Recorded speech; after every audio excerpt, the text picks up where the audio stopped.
Hello and अस्सलाम वालेकुम। Programme talk shock के लिए मैं हूं एजाज सैयद और मैं हूं फ़खर दुरानी। आज के टॉक शॉक में हम हिंदुस्तान से एक बुरी खबर और एक अच्छी खबर के बारे में बात करेंगे। साथ ही साथ हम मुमताज़ जर्नलिस्ट हैं, आजकल एग्ज़ाइल में हैं, मुईद पीरज़ादा, उनके हवाले से फ़खर दुरानी ने कुछ मालूमात इकट्ठी की हैं, उसके ऊपर भी बात करेंगे। आइए बातचीत का आगाज़ करते हैं। फ़खर, आप खरीद से? जी शाहजी, अल्लाह ठीक है, आप सुनाएं। क्या नहीं ताज़ी है? ठीक सब क्या ठीक। हिंदुस्तान के प्राइम मिनिस्टर ने कहा है सबसे पहले, फिर अच्छी खबर के ऊपर भी आएंगे। बिल्कुल शाहजी, आज जो है वो राजस्थान में उनका जो है एक पब्लिक रैली थी, जलसा था, उससे खिताब करना था। ये जो ऑपरेशन सिंदूर लॉन्च किया गया ना, उसके बाद ये नरेंद्र मोदी की पहली पब्लिक एक जो है वो अपीयरेंस थी। इससे पहले गो के उन्होंने ये जो भारत पाकिस्तान की 4 दिन की जंग थी उसके बाद एक कौम से खिताब किया था, लेकिन जो पब्लिक अपीयरेंस था जो किसी रैली में, वो पहली मरतबा वो गए हैं और उसमें उन्होंने फिर एक बार जो है वो धुआंधार किस्म का खिताब किया है। एक तो ये कहा है उन्होंने कि जो ऑपरेशन सिंदूर है वो भारत के दुश्मनों के लिए वो बारूद बन गया है। और फिर उसके साथ साथ उन्होंने जो एक इम्पॉर्टेंट बात की है ना, वो ये कहते हैं कि भारत के ऊपर कभी भी अब दहशतगर्दी का अटैक हुआ तो भारत फिर हमला करेगा। और ये उन्होंने जो है वो उस अपने जो एक वो ये अंदिया दिया है, ये तंबीह की है या जो एक वार्निंग दी है, वो इसलिए दी है कि ये जो इन्होंने कौम से खिताब किया था उसमें उन्होंने 3 नुकाती एक डॉक्ट्रीन मुतारफ़ कराई थी कि भारत ने एक नई डॉक्ट्रीन के तहत अब चलेगा। और वो जो 3 नुकाती डॉक्ट्रीन थी उसमें एक चीज़ जो मेन पॉइंट था वो ये था कि अब अगर कोई टेररिज्म का या कोई इस तरह का वाक़या होता है तो सख्त तरीन जो है उसके ऊपर एक्शन लिया जाएगा। दूसरा उसका नुक्ता ये था कि अगर जो माजी में होता था कि भारत के अंदर कोई टेररिज्म होता था तो एस्केलेशन नहीं होने दी जाती थी दुनिया भर से कि वो न्यूक्लियर जो एक ब्लैकमेल का एक वो एलिमेंट होता था उसकी वजह से, लेकिन हमने अब वो न्यूक्लियर ब्लैकमेलिंग के अंडर नहीं आना और हम अपना जवाब भी लेंगे और सख्त जवाब लेंगे। और उसका उन्होंने ये जो एग्ज़ाम्पल अभी दी है जो 6-7 मई को उन्होंने किया था जो पाकिस्तान के अंदर। और तीसरा ये था कि अब कोई दहशतगर्दी का वाक़या होता है भारत के अंदर तो दहशतगर्द और उनके स्पॉन्सर्स उनमें कोई डिस्टिंक्शन वो अब नहीं वो बरती जाएगी, हम दोनों को इक्वली ट्रीट करेंगे और उनके ख़िलाफ़ कार्रवाई करेंगे। ये जो भारत ने एक नई डॉक्ट्रिन मुतारिफ़ कराई थी उसी के तहत ही ये ऑपरेशन सिंदूर हुआ और उसी के तहत ही उन्होंने जो एस्केलेशन लैडर था वो ग्रेजुअली ये अप करते आ रहे हैं। 2019 में कुछ था, अब जो है वो उन्होंने पाकिस्तान के अंदर जो है सेटल्ड एरियाज़ पंजाब तक वो चले गए हैं। वो पाकिस्तान की जो एयर बेसिस हैं उनके ऊपर भी अटैक किया, बजाय इसके कि ये दुनिया को मालूम है कि ये दोनों न्यूक्लियर रियासतें हैं और उसके बावजूद भी इन्होंने ये सारा रिस्क लिया था। तो ये एक मोदी की जो नई डॉक्ट्रिन थी उसके तहत था और आज उन्होंने खिताब में इसी चीज़ को है वो दोबारा दोहराया है कि हम जो है अब वो पीछे रुकने वाले या हटने वाले नहीं है। भारत के अंदर अब कोई भी दहशतगर्दी का वाक़या होगा तो भारत दोबारा उनके ऊपर हमला करेगा जो इन्वॉल्व होगा। तो गोया ये जो भारत के अज़ाइम हैं एक तरफ, वो एक जो प्राइम मिनिस्टर हैं वो पब्लिकली उनके दोबारा से उन्होंने वो किया है कि जो एक अमन है वो एक लॉन्ग लास्टिंग जो बज़ाहिर इसका लगता है इस रीजन में जो साउथ एशियन रीजन है उसमें शायद ये अब वो लॉन्ग लास्टिंग एक वो नहीं होगा। कभी भी छोटी सी एक चिंगारी भड़काई जाएगी, नॉन स्टेट एक्टर्स भी अगर ये चाहे वो उसमें हो इन्वॉल्व हों तो उसके बावजूद भी ये जो भारत ने जैसे अब किया है कि पहलगाम का अभी तहकीकात मुकम्मल नहीं हुई और ये पाकिस्तान के ऊपर अटैक कर दिया गया, तो ये मेरा ख्याल है एक जो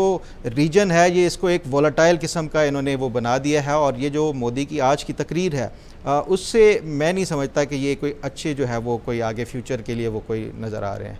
तो ये एक बुरी खबर है जो मैं समझता हूं। भारत के प्राइम मिनिस्टर जो हैं नरेंद्र मोदी, उनकी तरफ से ये खिताब इस बात की अक्कासी करता है कि पाकिस्तान और हिंदुस्तान अभी भी जंग के धाने पर मौजूद हैं और खुदा न खास्ता कोई एक वाक़या हुआ तो मैं आई फियर कि वो जो कहते हैं ना स्मॉल न्यूक्लियर वेपन्स, जो टैक्टिकल वेपन्स उन्हें कहा जाता है, वो इस्तेमाल होंगे और मैं अच्छा नतीजे नहीं देख रहा। मैं इस बुरे माहौल में आग को बढ़ता हुआ देख रहा हूँ, लेकिन at the same time I wish and I pray कि ये इससे कोई आलमी जो बरादरी है, अमेरिका हो गया और पर्टिकुलरली शी जिनपिंग, वो इस पे ज़ाती तवज्जो दें और डी एस्केलेट ही ना करवाएं, बल्कि डी एस्केलेशन के साथ साथ दोनों अतराफ़ को टेबल पे बिठवाएं। प्राइम मिनिस्टर शहबाज शरीफ ने बताया कि सऊदी अरब में या किसी और मुल्क में दोनों मुल्कों के जो नेशनल सिक्योरिटी एडवाइज़र्स हैं वो मिलेंगे। मेरे ख़्याल में जब तक लीडरशिप टॉप लेवल पे नहीं मिलेगी ये बात आगे नहीं बढ़ेगी। ये टॉप लेवल पे लीडरशिप मिले।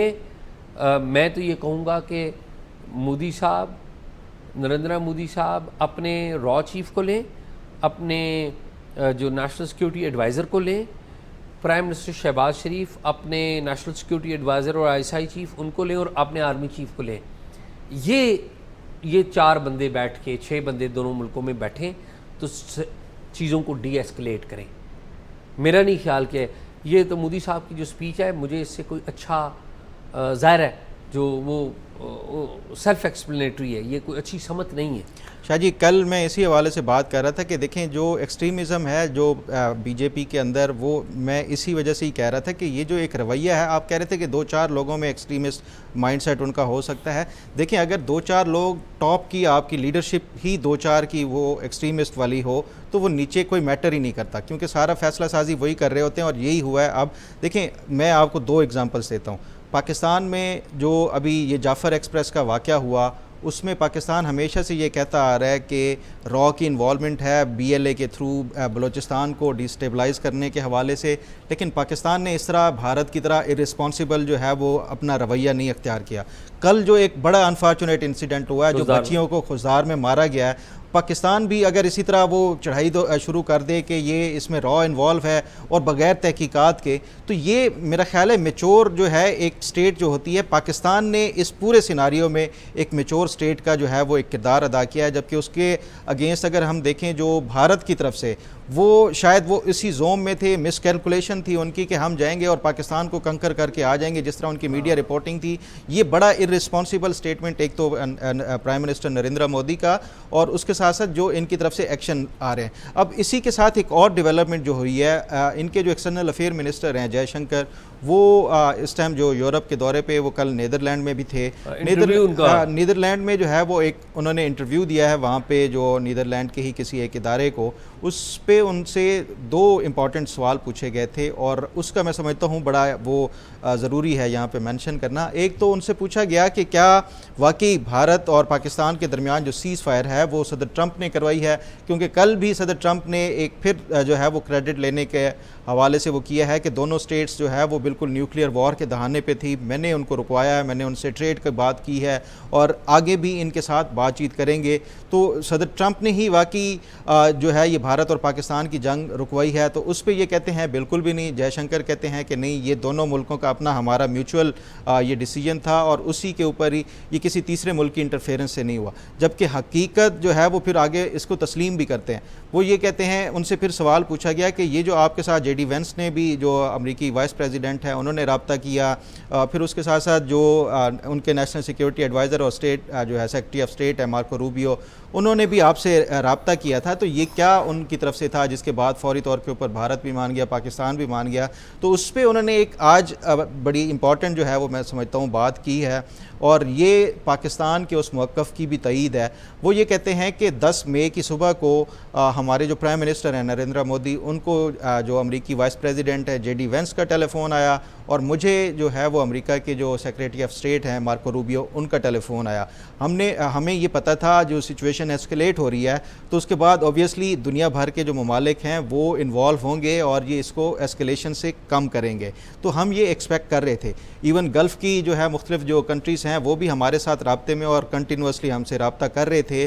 तो ये हमें रियलाइजेशन थी इस चीज़ की कि दुनिया इसको आगे नहीं बढ़ने देगी। लेकिन जो अमरीकी क़यादत की तरफ से हमें टेलीफ़ोन आया, हमने उन्हें एक चीज़ क्लैरिफाई की और हमने ये मेक श्योर किया, हमने उनसे ये कहा अमरीकी क़यादत को कि हम जो है वो एस्केलेशन या उससे मज़ीद आगे बढ़ने से रुक जाते हैं, ठीक है, लेकिन उसकी कंडीशन यही है कि पाकिस्तान की साइड से ख़ुद जो उनके जनरल्स हैं वो हमसे रब्ता करें और ये इसके हवाले से बातचीत करें, और फिर हम जो है वो मज़ीद उसको एस्केलेट नहीं करें। अब पाकिस्तान ने यही बात वो की है कि ये जो है वो अब अगर आप देखें जो मिनिस्ट्री है उनकी डिफेंस की, रेगुलरली जो ब्रीफिंग्स हो रही थी उसमें भी जो इनकी कर्नल वो सोफिया कुरैशी और जो वायोमेका थी उनकी तरफ से, और फिर इनकी जो स्टेटमेंट्स थी, अगर उनके लास्ट पैराग्राफ्स पढ़ें तो उसमें पूरी उनकी स्टेटमेंट्स में ये आता है कि India doesn't want to escalate, provided कि पाकिस्तान भी इसको मज़ीद आगे जो है वो एस्केलेट ना करे। तो ये एक मैं समझता हूँ जो पाकिस्तान का एक मौक़िफ़ था, ये उसकी उन्होंने तस्दीक की है जो जयशंकर हैं ये एस्केलेशन के हवाले से, कि ये जो भारत की तरफ से ही इसमें वो था जो एस्केलेशन ना करने के हवाले से, और ये पाकिस्तान की मैं समझता हूँ इस हवाले से नैरेटिव एक उसमें है। तो ये मैं समझता हूँ इंडिया अब इसके हवाले से ये कर क्यों ना है कि ट्रंप को वो क्रेडिट नहीं दे रहा। उसकी वजह यह है कि भारत जब, अगर आपको पता हो, जो बराक ओबामा जब नए नए प्रेसिडेंट बने थे तो उसके बाद पहले उन्होंने जो एक जो साउथ एशिया के लिए फ़ैसला लिया था वो ये था कि एक स्पेशल एनवॉय उन्होंने मुकर्रर किया था, और उसमें इंडिया, अफ़गानिस्तान और पाकिस्तान, इन 3 ममालिक के लिए इंडिया ने उस पर जो है वो ऑब्जेक्शन रेज़ किया कि आप हमें पाकिस्तान के साथ मिला रहे हैं, मतलब हमारा एक छोटा सा एक स्टेटस आप रख रहे हैं। और उसके बाद इंडिया की जो ऑब्जेक्शन थी या जो एक जो एतराज़ था, उसके बाद जो सदर बराक ओबामा थे उन्होंने सिर्फ एफ-पाक का जो है अफ़गानिस्तान और पाकिस्तान के लिए एनवॉय वो कर दिया था और इंडिया को उस 3 ममालिक में से निकाल दिया था। मतलब इंडिया ये जो है वो अपने आप को, उसका स्टेटस वो कहता है कि वो पाकिस्तान और इनसे अबव है और एक बड़ी ताकत है, इसलिए आप हमें इनके साथ हाइफनेट ना करें।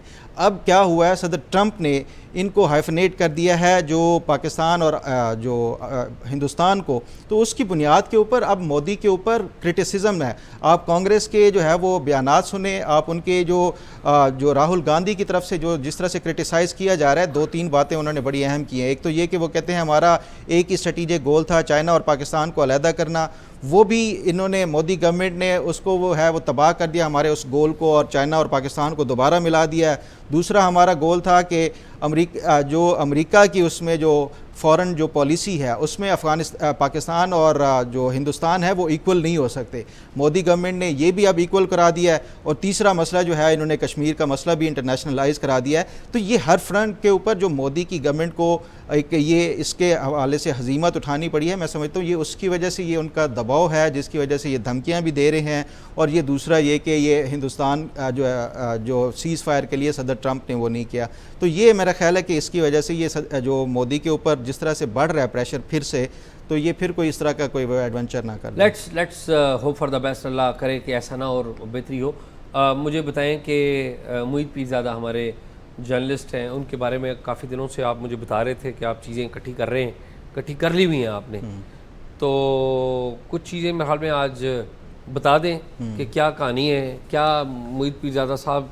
अच्छा, इससे पहले भारत की अच्छी एक स्टोरी ना डिस्कस हाँ, बिल्कुल मैंने कहा जरा अच्छे वाली जो है ना आखिर पे एक मीठा रखें। नहीं तो वो एक साथ ही मेरा ख्याल है। हाँ, वो इसका बताएं अच्छी खबर। अच्छा शाह जी, जो अच्छी खबर तो मेरे नज़दीक तो नहीं है ये अच्छी खबर, मेरे नज़दीक तो ये भी जो है ना वो बुरी खबर है, लेकिन आप समझते हैं कि ये अच्छी खबर है। हाँ, वो मैं समझता हूँ। हाँ, आप ये देखें, आज द हिंदू में ये खबर आई हुई थी, ज्योति मल्होत्रा का जो है वो हम इसको रेगुलरली फॉलो कर रहे हैं कि ये केस है क्या और इसकी इन्वेस्टिगेशन कहाँ तक पहुँची है ये सारी। कल हमने ये इसी प्रोग्राम में बताया था कि उसकी जो डायरी मिली है उसमें क्या क्या चीज़ें थी, उसको जो इंडियन मीडिया पोर्ट्रे कर रहा है वहाँ पे, वही बात फिर कि वो जो आप कहते हैं ना कि अमन पसंद और वो मीडिया उनका पोर्ट्रे कर रहा है। देखो ये इससे साबित हो रहा है कि ये पाकिस्तान के ईमा के ऊपर ये सारा कुछ कर रही थी, ये जो पाकिस्तान की तारीफ़ें कर रही है, इससे साबित हो रहा है। बहरहाल आज उनका रिमांड के हवाले से दरख्वास्त दी गई थी और रिमांड के दौरान पुलिस ने ये बताया है उनको, जो मजिस्ट्रेट होता है उनका, उसको कि ज्योति मल्होत्रा की जो अब तक इन्वेस्टिगेशन हुई है उनकी कोई पोजेशन में हमें इस तरह की कोई सेंसिटिव नेचर की जो है वो इन्फॉर्मेशन नहीं मिली जो कि दिफाई या जो उसके हवाले से कोई इम्पॉर्टेंट हो, वो इन्फॉर्मेशन हमें नहीं मिली। ये एस्पियोनाज और उसके हवाले से जो पाकिस्तान की जासूसी के हवाले से एक उसके ऊपर मेजर इल्ज़ाम था कि ये जो हसास मकामात की इन्फॉर्मेशन और जो मालूमात हैं ये वो इकट्ठी करके दे रही। पुलिस ने इसकी तहकीकात में ये चीज़ एक बताई है। दूसरा उन्होंने ये बताया है, क्योंकि इंडियन मीडिया इतनी ज़्यादा फेक न्यूज़ फैलाया है, उसने ये पहलगाम इंसिडेंट के बाद पहले भी फैलाता था, लेकिन हमारी क्योंकि पाकिस्तानियों की अब ज़्यादा वो नज़र पड़ी है, तो जो एक और चीज़ इसमें उन्होंने वो किया हुआ था कि इन्होंने ये जो ज्योति मल्होत्रा है वो किसी शायद पाकिस्तान एम्बेसी के किसी ऑफिशियल के साथ उन्होंने दानिश के साथ शादी भी कर ली है और उसके साथ हनीमून पे थाईलैंड भी हो आई हैं और इस्लाम भी कन्वर्ट कर लिया है। तो पुलिस ने ये भी इस हवाले से कोर्ट को बताया है कि ऐसा कुछ नहीं हुआ, ना उसने कोई शादी की है, ना उसने कोई इस्लाम में वो जो है मज़हब कन्वर्ट किया है और ना ही कोई उनकी शादी या कोई इस तरह हुआ है। तो ये भी भारतीय जो मीडिया उसको रेगुलरली वो कवर कर रहा था, ये परसिक्यूट किया जा रहा है। ये दरअसल जो एक थोड़ी सी भी कोई अमन की बात करना चाह रहा है ये उसको परसिक्यूट किया जा रहा है। तीसरी एक और बात जो उसमें इसका ये कहा जा रहा था कि ये जो पहलगाम का इंसिडेंट हुआ है उससे कुछ अर्सा पहले ये कश्मीर होके आई हैं और उसी पहलगाम के एरिया में भी होके आई हैं, तो इनका कोई दहशतगर्दों के साथ कोई जो है वो ताल्लुक़ वास्ता होगा। तो पुलिस की ये जो है ये आज दी हिंदू की स्टोरी थी। हो सकता है अभी वो हो या जैसे हमने देखा है कि ये वहाँ पे रिमूव भी करवा दिया जाता है मोदी गवर्नमेंट की तरफ से।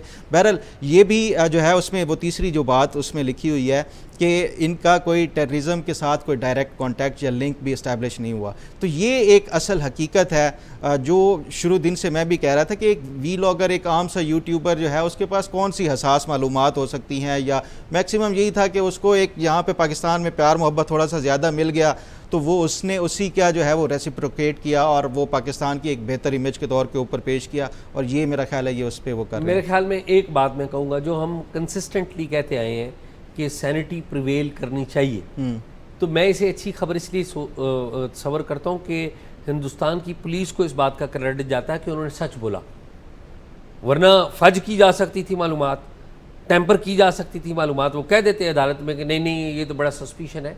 तो मेरे ये ख्याल है कि आई होप कि सैनिटी प्रिवेल किया है और आई होप कि ये बेगुनाह औरत है, बेगुनाह लड़की है, ये बाहर निकले और उसका बुरा वक्त ख़त्म हो। और जो हिंदुस्तान के मीडिया ने रोल प्ले किया है बड़ी अफसोसनाक, इस पर जितनी बात करें वो आज भी यही उसका वो किया, पाकिस्तानी स्पाई और इस तरह की वो बातें उन्होंने वो लिखी हुई हैं। आप देखें ना, कल एक और वाक़या हुआ, पाकिस्तान के एक डिप्लोमेट है, मुजम्मिल उनका नाम है, उनको हिंदुस्तान ने एक्सपेल किया है।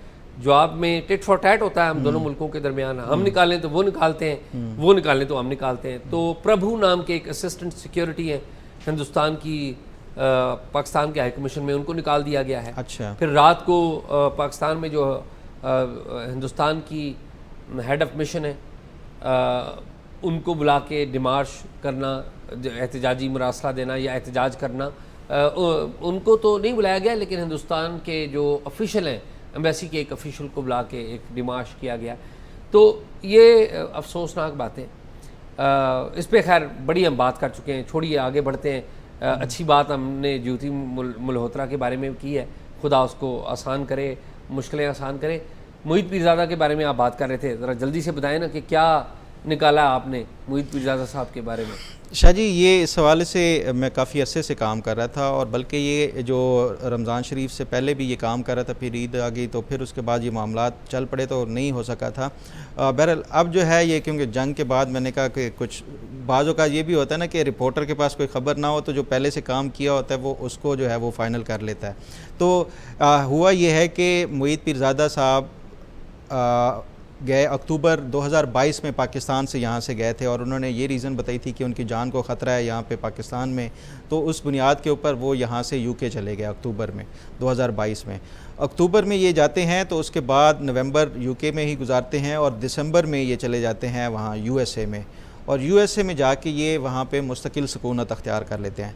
इनिशली शुरू में इन्होंने असाइलम लिया मेरे ख्याल में उन्होंने, नहीं असाइलम नहीं लिया, इनके पास ब्रिटिश जो है वो सिटीज़नशिप भी है। तो अब जो मेरी इतलात हैं कि अच्छा ये मलका के शहरी हैं, वफादार हैं। ओ हो हाँ, अच्छा है, मुझे ये ब्रिटिश सिटीज़न है दोनों। अच्छा। तो वहाँ पे इन्होंने जो है वो मियाँ बीवी अच्छा। इनकी जो बीवी थी वो शुरू से ही ब्रिटिश नेशनल थी, तो ये इनको उनसे शादी की वजह से जो है ये सिटीज़नशिप मिली थी। तो बहरहाल ये वहाँ पे अमेरिका गए हैं, वहाँ पे परमानेंट रेजिडेंटशिप भी इन्होंने ले लिया जिसे ग्रीन कार्ड कहते हैं। तो वहाँ पे इन्होंने कोई मार्च में जाके एक कंपनी रजिस्टर करवाई NMP के नाम से, नजमा मोहित पीरज़ादा मल्टीमीडिया लिमिटेड जो LLC है, वो कंपनी एक मैरीलैंड स्टेट में उन्होंने रजिस्टर कराई अप्रैल में। तो उसके बाद इन्होंने जो इनका एक घर था यहाँ पे यूके के अंदर एक घर था, और वो घर इन्होंने ख़रीदा था 2006 में। 2006 में इन्होंने जो घर ख़रीदा था वो कोई 4,20,000 पाउंड का ख़रीदा था, लेकिन 2008 में उसके ऊपर चार्ज इन्होंने रजिस्टर कराया। चार्ज मतलब ये होता है कि आप बैंक से कोई लोन शोन लेते हैं तो वो उस घर के ऊपर बैंक का जो है वो चार्ज हो जाता है। तो वो जब आप बेचेंगे तो जो लोन बचा होगा वो काट लेंगे, बाकी जो है वो आपको जो अमाउंट है वो वापस कर देंगे। तो ये एक इस तरह का तरीका कार होता है। बहरहाल इन्होंने जो है वो घर बेचा आके मार्च 2023 में एक अपनी इन्होंने वहाँ पे कंपनी बनाई। अप्रैल में आके यहाँ से ये इन्होंने यूके से अपना घर बेच दिया और वो पैसा जो है बकौल मोहित पीरज़ादा के वो ट्रांसफ़र कर दिया इन्होंने यूएसए में। और उस जो पैसे से ये कहते हैं कि इन्होंने घर ख़रीदा है। जुलाई 2023 में वो घर लिस्ट होता है, जो जिस तरह हमारे कोई फॉर सेल के लिए वो होते हैं घर, वो होते हैं, तो वो घर लिस्ट हुआ, इन्हें पसंद आया, इन्होंने वो घर 15 अगस्त 2023 को वो घर ख़रीद लिया। यानी जब ये मैरीलैंड में पाकिस्तान से फ़रार होते हैं, अगले 10 महीने के अंदर अंदर ये वहाँ पे अमेरिका के अंदर एक घर ख़रीद लेते हैं। उस घर की जो लिस्टेड प्राइस थी वो थी $9,65,000, लेकिन इन्होंने वो जो लिस्टेड प्राइस से ऊपर ही $90,000 मज़ीद ऊपर वो लेके, हो सकता है उस पर कोई ज़्यादा वो कोई और टैक्स भी हो ना, हाँ, तो वो नहीं, ये भी हो सकता है कि वो कोई और 2-4 कंपटीटर्स आगे हों, तो ये इन्होंने कीमत ज़्यादा बता के वो घर ख़रीद लिया। तो $10,55,000 का इन्होंने $1 मिलियन से ज़्यादा ऊपर का, ये कोई पाकिस्तानी 31 करोड़ और 80 लाख रुपए बनते हैं जो ये जो प्रॉपर्टी इन्होंने ख़रीदी है। तो आपको क्या एतराज़ है? वही मैं आगे ज़रा बताएं। मुझे एतराज़ नहीं है, देखें शाहजी, रिपोर्टर के तौर के ऊपर आपने जो है ना, जेलस तो नहीं फील कर रहे? बिल्कुल भी नहीं शाहजी, बिल्कुल ऐसा कभी ज़िंदगी में नहीं हुआ।